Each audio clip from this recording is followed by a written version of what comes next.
roi, à tout le peuple, aux nations, aux hommes de toute langue qui habitent sur terre, qui habitent sur toute la terre, que la paix vous soit donnée avec abondance. Il m'a semblé bon de faire connaître les signes et les prodiges que le Dieu suprême a opérés à mon égard. Que ces signes sont grands, que ces prodiges sont puissants. Son règne est un règne éternel et sa domination subsiste de génération en génération. Verset 4. Moi, Nabuchodonosor, je vivais tranquille dans ma maison et heureux dans mon palais. J'ai eu un songe qui m'a effrayé. Les pensées dont j'étais poursuivi sur ma bouche et les visions de mon esprit me remplissaient d'épouvante. J'ordonnais qu'on fasse venir devant moi tous les sages de Babylone afin qu'ils me donnent l'explication du songe. Alors vinrent les magiciens, les astrologues, les chaldéens et les devins. Je leur dis les songes et ils ne m'en donnèrent point l'explication. Verset 8. En dernier lieu, se présentant devant moi Daniel, nommé Belthazar, d'après le nom de mon Dieu, et qui en lui, l'Esprit de Dieu Saint, je lui dis les songes, Belthazar, chef de magicien qui a en toi, Belthazar, chef de magicien qui a en toi, je laissais l'Esprit de Dieu Saint, et pour qui aucun secret n'est difficile. Donne-moi l'explication des visions que j'ai eues en songe. Voici les visions de mon esprit pendant que j'étais sur ma couche. Je regardais et voici, il y avait un lieu, il y avait au milieu de la terre un arbre d'une grande hauteur. Cet arbre était devenu grand et fort. Sa cime s'élevait jusqu'aux cieux et on le voyait des extrémités de toute la terre. Son feuillage était beau et ses fruits en abondance. Il portait de la nourriture pour tous. Les bêtes des champs s'abritaient sous son ombre. Les oiseaux du ciel faisaient leur demeure parmi ses branches. Et tout être vivant tirait de lui sa nourriture. 13. Dans les visions qui se présentaient à mon esprit pendant mon sommeil, je regardais et voici un de ceux qui veillent et qui sont saints descendus des cieux. Il cria avec force et parla ainsi.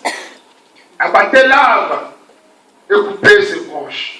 Secouez le feuillage et dispersez les fruits, que les bêtes fuient de dessous, et les oiseaux du milieu de ses branches. Mais laissez en terre le tronc où se trouvent les racines, et liez-les avec des chaînes de fer et de reins, parmi l'herbe des champs, qui soient trempés par la rosée du ciel, et qu'il ait comme bête l'herbe de la terre pour pâturage. 16. Son cœur d'homme lui sera ôté, et un cœur de bête lui sera donné, et 7 ans passeront sur lui. Ces sentences étaient un décret de ceux qui veillent. Cette résolution est un ordre de saint, afin que le vivant sache que le Très-Haut domine sur le règne des hommes, qu'il le donne à qui il lui plaît, et qu'il élève le plus vil des hommes. Voilà les songes que j'ai eus, moi le roi de Canada. Toi, Belthazar, donne-en l'explication, puisque tous les sages de mon royaume ne peuvent me la donner. Toi, tu le peux, quand tu as en toi l'Esprit de Dieu Saint. Alors Daniel, nommé Belthazar, fut un moment stupéfait, et ses pensées le troublaient. Le roi reprit et dit, mais Satan, que les songes et l'explication ne te troublent pas. Et Belteshazzar répondit, mon Seigneur, que les songes soient pour tes ennemis et son explication pour tes adversaires. L'arbre que tu as vu, qui était devenu grand et fort, dont la cime s'élevait jusqu'aux cieux, et qu'on voyait de tous les points de la terre, cet arbre dont le feuillage était beau et les fruits abondants, qui portaient de la nourriture pour tous, sous lesquels s'abritaient les bêtes des champs, et parmi les branches duquel les oiseaux du ciel faisaient leur demeure, c'est toi, ô roi, qui es devenu grand et fort, dont la grandeur s'est accrue et s'est élevée jusqu'aux cieux, et dont la domination s'étend jusqu'aux extrémités de la terre. Le roi a vu l'un de ceux qui veillent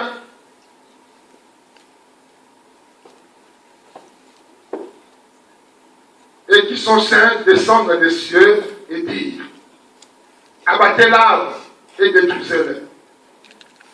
Mais laissez en terre le tronc où se trouvent les racines et liez-les avec des chaînes de fer et des reins, parmi l'herbe des champs, qu'il soit trempé de la rosée du ciel et que son pâturage soit avec les bêtes des champs jusqu'à ce que 7 ans soient passés sur lui. Voici l'explication au roi.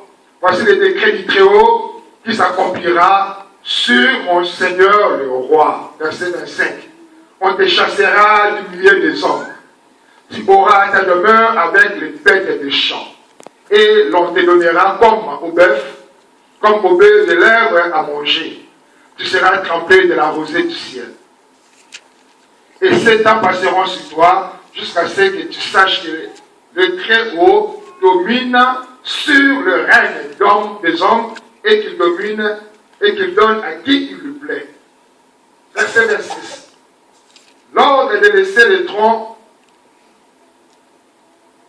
où se trouvent les racines de l'arbre signifie que ton royaume te restera quand tu reconnaîtras que celui qui domine est dans les cieux. C'est pourquoi, ô roi, puisse mon conseil te plaire.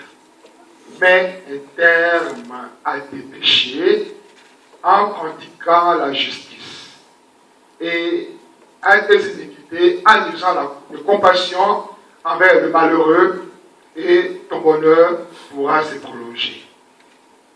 Toutes ces choses se sont accomplies sur le roi Nabuchodonosor au bout de 12 mois. Comme il se promenait dans le palais royal à Babylone, le roi prit la parole et dit, n'est-ce pas ici, Babylone la grande, que j'ai bâti comme résidence royale par la puissance de ma force et pour la gloire de ma magnificence. La parole était encore dans la bouche du roi, qu'il voit descendre du ciel. Apprends, roi Nabuchodonosor, qu'on va t'enlever le royaume. On te chassera du milieu des hommes, tu auras ta demeure avec les bêtes des champs. On te donnera comme au bœuf de l'herbe à manger. Et 7 ans passeront sur toi jusqu'à ce que tu saches que l'Éternel, que le Très-Haut domine sur le règne des hommes et qu'il domine et qu'il donne à qui il lui plaît. Au même instant, la parole s'accomplit sur le roi. Il fut chassé du milieu des hommes, il mangea de l'herbe comme le bœuf, son corps fut trempé de la rosée du ciel, jusqu'à ce que ses cheveux croissent comme le plume des aigles et ses ongles comme ceux des oiseaux. Après le temps marqué, moi, Nabuchodonosor, je levai les yeux vers le ciel et la raison m'y revint. Je bénis le Très-Haut, je louai et glorifiai celui qui vit éternellement, celui dont la domination est une domination éternelle et dont le règne subsiste de génération en génération. Pour les habitants de la terre, ne seront à ses yeux que néant. Tous les habitants de la terre ne sont à ses yeux que néant. Il agit comme il lui plaît avec l'armée des cieux et avec les habitants de la terre. Et il n'y a personne qui résiste à sa main et qui lui dise, que fais-tu? En ces temps, la raison me revint, la gloire de mon premier royaume, ma magnificence et ma splendeur me furent rendues. Les conseillers et mes grands me redemandèrent, je fus rétabli dans mon royaume et ma puissance ne fit que s'accroître. Maintenant moi, Nabuchodonosor, je loue, j'exalte et je glorifie le roi des cieux, dont toutes les œuvres sont vraies, et le roi juste qui peut abaisser ceux qui marchent avec eux. Alléluia. Amen.